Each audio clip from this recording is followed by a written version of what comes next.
वही मुद्दा एमएसपी की मांग को लेकर डल्लेवाल ने ये कहा है कि जब तक एमएसपी लागू नहीं होगी उनका आमरण अनशन खत्म नहीं होगा, चाहे उनकी जान। देखिए, उसकी स्थिति गंभीर है डल्लेवाला जी की, और ये मामला कोई नया नहीं है। किसानों की पहले से भी मांग थी। जब 3 कानून बात हुई, तो 3 कानून आए थे और सरकार ने वापस लिए, उस टाइम बात हुई, उस टाइम ये कंडीशन थी और उनको आश्वासन दिया गया था कि भाई एमएसपी की कानूनी गारंटी नहीं और C2 50% स्वामीनाथन का फार्मूला लागू करेंगे।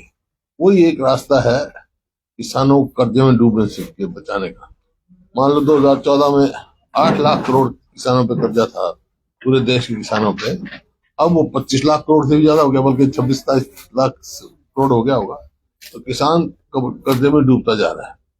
तो उनसे तुरंत बात करके सरकार को चाहिए, डल्लेवाला जी की गंभीर स्थिति है, उनसे बात करके इस बातचीत द्वारा समाधान निकालना चाहिए।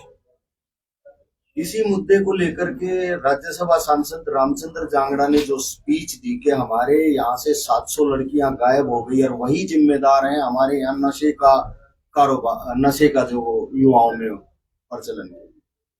देखो, कोई भी जिम्मेवार पद पे कोई भी व्यक्ति बैठा हो, उसको जिम्मेवारी से ही बात करनी चाहिए।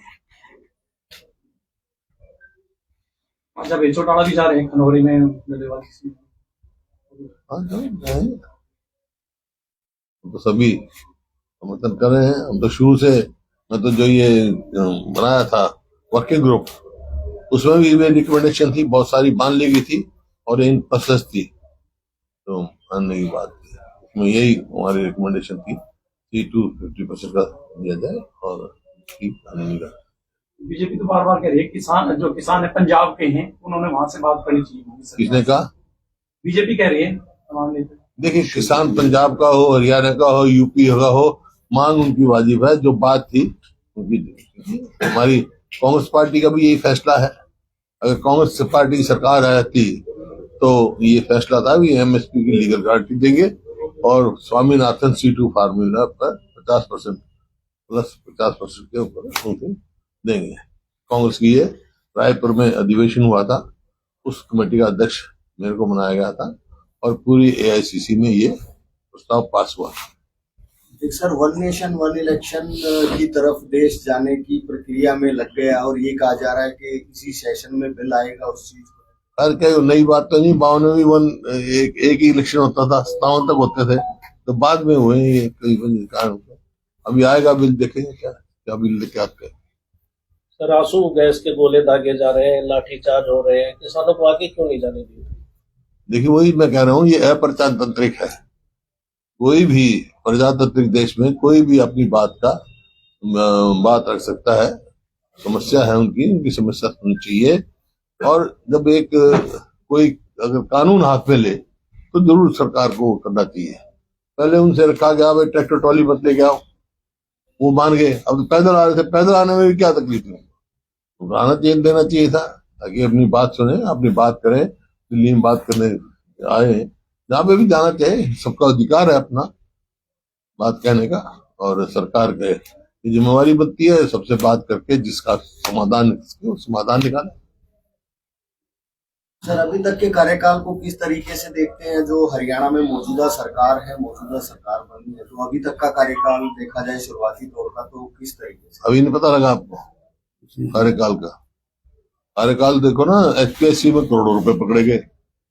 ये रोजगार निगम बना रखा है, इसके MD को हुआ, SS कमीशन के चेयरमैन पे शक की गई। एक विधायक के लड़के ने कहा कि पैसा मांगा गया, परचून के जैसे 23 नौकरियां बेची इन्होंने। और बात करते हैं, और इससे भी बात देखो, और तो और वुमेन कमीशन के चेयरमैन जो है रंगे हाथ पकड़े गए,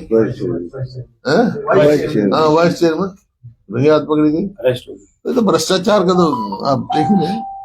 कोई भी इनको कोई प्रदेश की कोई बड़ी संस्था लेके नहीं आई है, एक यूनिट बिजली की नहीं बढ़ाई, एक पोल जो है मेट्रो का नहीं लगाया, 1 इंच रेलवे लाइन नहीं बढ़ाई, कोई भी विकास का कार्य नहीं किया। जितने नेशनल हाईवे बने हैं जो ये कह रहे हैं 90% से ज्यादा हमारे समय के मंजूर हैं, और सब जमीन भी उस टाइप की ली गई है। ये आईएमटी आप देख रहे हो, आईएमटी हमने एनसीआर केस में बनाई थी, फरीदाबाद, मानेसर और आपका सोना, रोहतक, खरखौदा, एनसीआर में, ताकि उसका लाभ पहुंच के इंडस्ट्रियलाइजेशन में लोगों को यहाँ जो रोजगार मिले और प्रदेश की आमदनी बढ़े। लेकिन वो वहीं की वहीं है, खाली पड़े हैं एक मानेसर को छोड़ के। नगर निकाय के चुनाव होने हैं अभी, तो कांग्रेस उसको लेकर कैसे तैयार है कांग्रेस? क्या सिंबल पर चुनाव लड़े जाएगा सर? आप पार्टी में चर्चा कर रहे हैं, वैसे कॉर्पोरेशन का तो सिंबल पे लड़ते हैं, मेयर का। आप भी खनौरी बॉर्डर पर जाएंगे सर? इस तरह मैं तो तमाम कह रहा हूं, मैं जो जाऊंगा, जरूरत पड़ी तो वहां भी जाऊंगा, लेकिन पहले इनको आने देना चाहिए।